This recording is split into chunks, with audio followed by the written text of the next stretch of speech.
बिस्मिल्लाहिर्रहमानिर्रहीम अस्सलाम वालेकुम। हमारी ये वीडियो हर जुमेरात को या जुमे को आ जाती है, जिसमें हम थोड़ी बात कर लेते हैं। डिटेल क्या है यार कि रियाल भाई अभी हमें पाकिस्तान भेज देने चाहिए, वेट कर लेना चाहिए, या आप अगर कोई मेरा इंडियन भाई मेरी वीडियो देख रहा है तो अभी आपको इंडिया भेज देने चाहिए या वेट कर लेना चाहिए।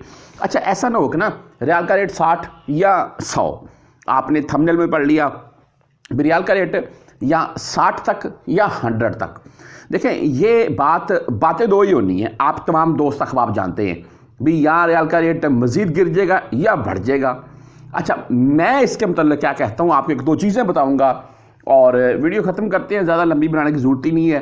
तमाम दोस्त भाई अहबाब यहाँ पर बैठे हुए हैं, ख़ासकर जिनको 10-12 साल हो गए हैं, वो मुझसे भी ज़्यादा तजर्बा रखते हैं, उनको बताने की ज़रूरत ही नहीं है, वो तो उस्ताद आदमी है।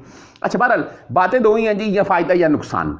जो भाई मेरे पाकिस्तान पैसा भेज रहे हैं, अभी भी भेज रहे हैं, और हाल ही में मैंने बताया था आपको कि पाकिस्तान में जो पैसा पाकिस्तान में जा रहा है, तमाम ओवरसीज़ जो भेज रखे हैं, सबसे सरफहरिस्त सऊदी अरेबिया है। ठीक है, मिलियन डॉलर्स के हिसाब से आप यहाँ से मंथली भाई रियाल सेंड करते हैं और वो डॉलर के हिसाब से अकाउंट होते हैं। इस वक्त बहरहाल 74 के अराउंड में रेट है रियाल का ओपन मार्केट, एंड डॉलर 280 के अराउंड में है।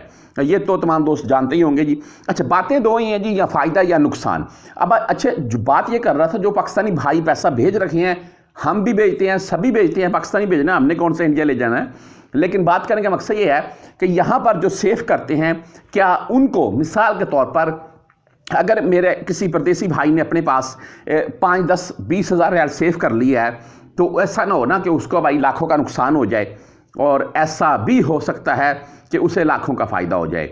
मैं एक मिसाल देता हूँ। मिसाल ये है कि पाकिस्तान में इस वक्त तमाम परदेसी भाइयों की फेवरेट चीज़ क्या है यार, हर बंदे की मुख्तलिफ होती हैं, लेकिन बाइक के मामले को लेकर बात करें तो वो होंडा वालों की बाइक फेवरेट होती है हमारी तमाम परदेसियों की। 2 होंडा मोटरसाइकिल या इससे भी ज़्यादा आपको प्रॉफिट मिल सकती है। अभी मैं कैलकुलेट करके आपको साथ में बता देता हूँ मैं कैसे, क्या मामला है, सुन लें।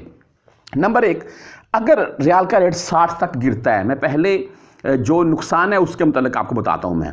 अगर रियाल का रेट 60 रुपए तक गिरता है, जो कि मेरे नज़दीक बिल्कुल ही चांस नहीं है, बहरहाल अगर गिरता है तो क्या होगा।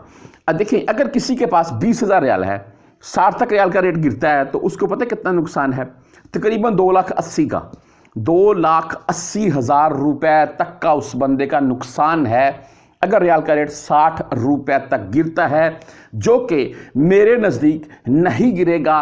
बागी अल्लाह ताला की ज़ात जानती है, गैब का इल्म। जो ताज़ा तरीन सूरत हाल होती हैं रोज़ाना बेस पर, मैं वो रोज़ाना वीडियो लगाता रहता हूँ, रियाल रेट की आपको अपडेट करता रहता हूँ मैं। ऐसा बिल्कुल नहीं है कि एक ही दम से वो 10 रुपया गिर गया, यानी कि 74 के अराउंड में और 64 हो गया, ऐसा बिल्कुल नहीं होगा, आप बेफिक्र रहें। हाँ, इसमें 2, 4, 5 रुपए की एकदम से छलांग लग जाए, वो अलग मामला है। वो क्यों अलग मामला है? क्योंकि पहले ऐसा हो चुका है। अच्छा, बहरहाल अगर बात करते हैं हम, ये तो होगी नुकसान की बात, जो कि मेरे नज़दीक ऐसा नहीं होगा, बेफिक्र रहें। 1-आध रुपए का डिफरेंट आ सकता है, आगा पीछा हो सकता है, वो कोई इतनी बड़ी बात नहीं होती है। लेकिन अगर आप कोई मेरा परदेसी भाई ऐसा सोच रहा है रियाल का रेट 60 या 65 तक भी गिर जाएगा, तो ऐसा नहीं होगा। मैंने आपको बता दिया, थोड़ा बहुत आगा पीछा हो जाता है। अच्छा, अगर रियाल का रेट बढ़ता है जी 100 की तरफ, यानी कि मैं आपको बता दूं, मेरा ये ओपिनियन है, मेरा ये मानना है कि पाकिस्तान में जो महंगाई की सूरत हाल है उसको देखते हुए अगर बात करें तो रियाल का रेट इस वक्त हम तमाम परदेशियों, मेरे हिसाब से परदेशियों के हिसाब से 80 रुपए से 85 रुपए के अराउंड में होना चाहिए। आप तमाम दोस्त मेरी इस बात से इत्फाक करेंगे या नहीं मुझे नहीं पता है, लेकिन मेरे नज़दीक बिल्कुल ऐसा होना चाहिए। बहरहाल अगर रियाल का रेट भाई 100 तक चला जाता है तो फिर क्या होगा। अगर किसी मेरे परदेसी भाई के पास 20,000 रियाल उसने सेव किए हुए हैं, जैसे कि मैंने 20,000 रियाल ही की आपको पहले भी मिसाल दी है, अगर रियाल का रेट 60 पर गिरता है तो 2,80,000 का नुकसान है। और अगर भाई रियाल का रेट 100 तक चला जाता है, तो अगर किसी के पास 20,000 पड़ा हुआ तो पता है कितना फ़ायदा है, 5 लाख से लेकर 5,25,000 तक का। ठीक है, 5 लाख प्लस में फ़ायदा है उस बंदे को अगर रियाल का रेट 100 तक जाता है। और अगर मेरे नज़दीक की बात कर लें भी, मिसाल के तौर पर रियाल का रेट 80 से 85 के अराउंड में जाता है, तो फिर भी भाई इसमें तकरीबन लाखों के हिसाब से ही फ़ायदा आ जाएगा। अगर किसी के पास 20,000 पड़ा हुआ तो यानी कि 20,000 अगर किसी परदेशी भाई ने सेव किया हुआ है, मैं बात 20,000 की नहीं कर रहा, मैं बात ये कर रहा हूँ, देखिए अगर आपने 1,000 सेव किया है, 2,000 किया है, 5 किया है, 10 किया है, या मुद्दे की बात ये है, यकीन माने झूठ वाली बात नहीं है, मेरी इस बात से ज़रूर आप इत्फाक करेंगे, आप अपने पास 2, 4, 5, 7, 10,000 रियाल सेव कर लें आहिस्ता आहिस्ता करके। जब आपने फाइनल एक्सल के तौर पर जाना है 6 माह के बाद, 3 माह के बाद, 1 साल के बाद, या छुट्टी लगाकर जाना है, उस टाइम वो जो रियाल आपने जोड़े होंगे, सेव किए होंगे, यकीन माने वो आपको लाखों का फ़ायदा देंगे। ये बात मेरी पल्ले बांध लीजिएगा। बाकी इसके मतलब आपकी क्या राय है, आपने मज़ीद इसके मतलब कुछ रोशनी वगैरह डालनी हो तो वो मुझे आप कमेंट में ज़रूर बताइएगा।